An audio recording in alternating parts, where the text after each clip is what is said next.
최근 아파트 급매물이 소진되고 주택 거래량도 늘면서 특히 서울은 이전 가격을 많이 회복 중입니다. 분양권 열기도 뜨겁습니다. 저점을 잘 찾아 매수해서 내 집을 마련하기 위한 실수요자들의 생각이 한참 복잡할 때입니다. 찐 바닥은 지나고 상승장의 시작이 오려는 걸까요? 잠깐 상승 후 다시 부동산 사이클 주기만큼의 기나긴 바닥 따지기 시기가 오는 걸까요?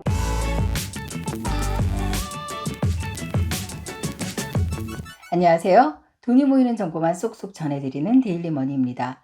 지난해 하반기에 부동산 시장이 정말 꽁꽁 얼어붙었던 그 냉각기였다는 것을 잊을 만큼 서울을 중심으로 한 부동산 시장의 현황은 미지근한 걸 넘어서 따뜻함이 느껴질 정도의 온기가 느껴집니다. 저점 매수 기회를 잡아서 내 집을 마련하고자 하는 실수요자분들에게는 현재 상황을 정확하게 파악하는 것이 어느 때보다도 중요한데요. 부동산 시장에서 아파트 등 집값이 바닥을 찍고 변곡점을 그리려고 할 때 나타나는 신호들이 분명히 있습니다. 어떤 것들이 있는지 살펴볼까요? 첫째, 주택 거래량이 확실히 활발해집니다. 국토교통부에서 발표한 주택 거래량 추이를 보시면요.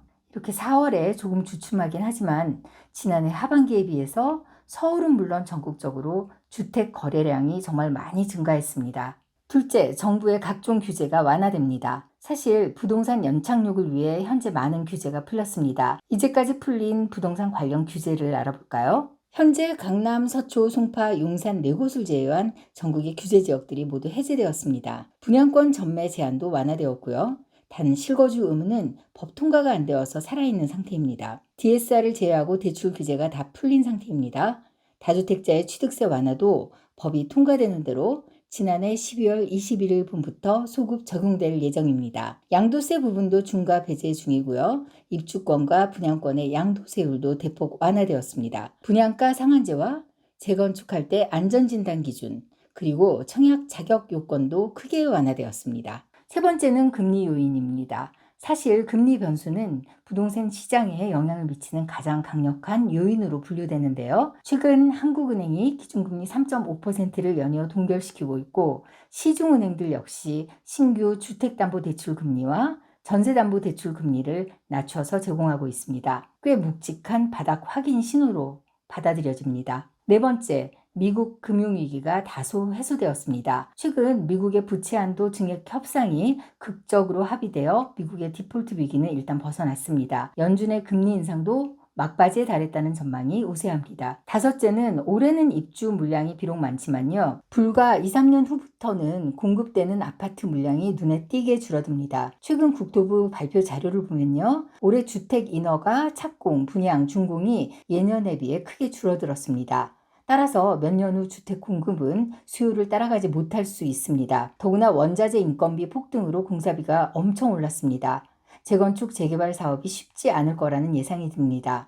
이미 공사비가 확정되어 착공을 시작했고 이제 입주만 남은 반포 레미안 원베일리조차 너무 올라버린 공사비를 두고 건설비와 조합의 공사비 증액 다툼이 아직 마무리되지 않았습니다. 최근 시멘트 값이 15% 가까이 더 올라버려 이제는 웬만큼 가격이 되는 아파트가 아니면 금전 부담이 너무 커져 재건축이 쉽지 않아 보입니다. 집값이 바닥점을 찍을 때 나타나는 신호들을 살펴보았는데요. 요즘 상황과 대비해서 살펴보니 맞아 하는 것들이 꽤 많아 보입니다. 하지만 아직 바닥은 아닌가 싶은 무시할 수 없는 중요한 반대편의 신호들이 있습니다. 무엇보다 부동산 바닥을 확인하는 중요한 또 신호 중에 하나가 전세가율입니다. 전세가율은 매매가에 대비한 전세 가격을 말하는데요. 보통 서울의 경우는 평균이 60에서 70%, 지방의 경우는 70%에서 80%가 평균 전세가율입니다. 전세가율이 평균을 상회할수록 매매가격과 비슷해져서 갭투자 등으로 인한 집값 상승이 이뤄지게 됩니다. 그런데 이렇게 표를 보시면요. 현재 서울 등 모든 지역의 전세가율은 평균선에 훨씬 못 미치는 상황입니다. 물론 최근 전세가율도 조금은 올라가고 있긴 하지만요. 높은 전세가율 또한 집값 바닥을 점치는 중요한 요인인 것을 생각하면 좀 더 지켜볼 필요가 있습니다. 둘째, 올해 쏟아지는 서울과 수도권의 입주 물량 때문입니다. 당장 6월만 해도요. 지난해 대비 3배가 넘는 입주 물량이 쏟아졌고요. 올 하반기 서울, 서초, 강남에서만 10,000세대 이상의 입주가 기다리고 있습니다. 대표적으로 보면요. 거의 3,000세대에 육박하는 반포 원베일리가 8월 말 입주 예정이고요. 개포 1단지가 재건축된 개포 DH 퍼스티어 아이파크는 6,700세대의 대규모 아파트인데요. 올 연말 조합원들부터 입주를 시작할 예정입니다. 직방에 따르면요. 지난해 같은 기간에 3.4배에 육박하는 아파트 입주 물량이 6월 수도권에 쏟아집니다. 특히 인천은 약 16년 만에 가장 많은 새 집이 시장에 풀리게 됩니다. 이런 수도권을 중심으로 한 물량 폭탄은 역전세난을 가중시킬 위험이 있는 것입니다. 셋째, 상승장의 시작점이라고 하기에는 침체기가 너무 짧았습니다. 지난 2007년에 상승장이 끝난 뒤 2008년부터 2014년까지 무려 6, 7년 동안 기나긴 정체기를 겪은 바 있고요. 또 2015년부터 상승장이 시작되었는데 또 지난번 상승장은 또 유달리 길었습니다. 2021년까지 근 6년 동안 긴 상승장이 이어지다가 지난해부터 본격적인 하락장이 시작된 건데요. 유난히 길었던 상승장에 비해서 본격적인 하락장은 1년도 채 못 미친다는 점이 아직 상승장을 논할 시점이 아니라는 생각이 듭니다. 네 번째는 우리나라의 경제 상황인데요. 무역 수지 적자도 유례없는 상황이고 또 환율 상황도 썩 좋지 않습니다.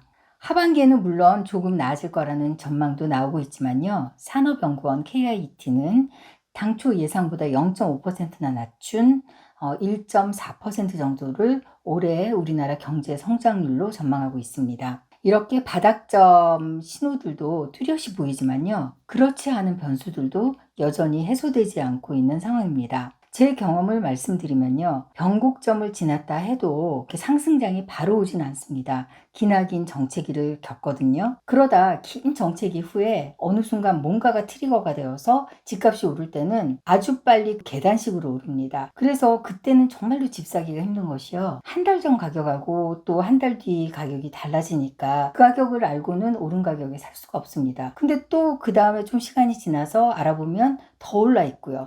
그래서 심리적으로도 굉장히 사기도 힘들지만 매물도 별로 없습니다. 근데 이상하게 사람들은 꼭 그때 집을 사려고 들더라고요. 오히려 집을 사서 후회하지 않을 시기는 온갖 곳에서 비관적인 전망만 나오고 집값을 많이 깎을 수도 있고 또 얼마든지 매물이 많은 이가 아닌가 싶습니다. 정말 내 집 마련이 꿈이시고 자금도 어느 정도 확보를 하셨고 살고 싶은 동네나 단지가 구체적으로 정해지셨다면 바닥보다는 약간 오른 가격일지 몰라도 이 긴 정체기 동안 구입하시는 걸 추천합니다. 또 집값이 지지부진한 정체기라고 할지라도요. 또 그 안에서 자그마한 등락폭은 있거든요. 그래서 조금 더 싸게 살 수도 있고 또 비싸게 그냥 살 수도 있습니다. 제가 제 경험상 그 안에서 조금이라도 싸게 살 수 있는 팁들을 알려드리겠습니다. 첫째, 매수를 원하는 동네와 단지 등 위치가 특정되었다면요. 부동산 매매 움직임을 네이버 부동산 등을 통해서 시세를 꾸준히 추적하고요. 주택 매매량이나 전세가율 등 부동산의 동향 뉴스를 꾸준히 따라가시는 것이 좋습니다. 두 번째는 급매물을 노리는 것입니다. 특히 보유세가 6월 1일 부동산의 실질 소유자에게 부과합니다. 다주택자나 법인의 경우 이 부담이 상당할 수 있습니다. 따라서 봄에 5월 안에 잔금을 치르고자 하는 급매물이 나오곤 하니 이런 기회를 노리시는 것이 좋습니다. 세 번째, 원하는 매물이 있을 때는 매도인에게 잔금을 일찍 치른다든지 등등 매도인이 원하는 조건을 들어주는 대신 가격을 싸게 해달라고 협상을 해보는 것도 정체기에는 정말 잘 먹히는 전략입니다. 사실 저도 그렇게 5천만 원을 깎고 대신 잔금을 한 달 안에 치러준 경험이 있습니다. 내가 원하는 집에서 이사 갈 걱정 없이 가족들하고 추억을 쌓으면서 한 살 한 살 먹을 수 있다는 것은 돈으로 살 수 없는 귀중한 자산이라고 생각합니다. 언론에서 바닥조금을 찍었으니 이제 금방 상승장이 올 것처럼 호들갑을 떨더라도요. 중심 꽉 잡으시고 긴 침체기에 내가 원하는 집을 좋은 가격에 매수하시길 응원하겠습니다. 데일리머니였습니다.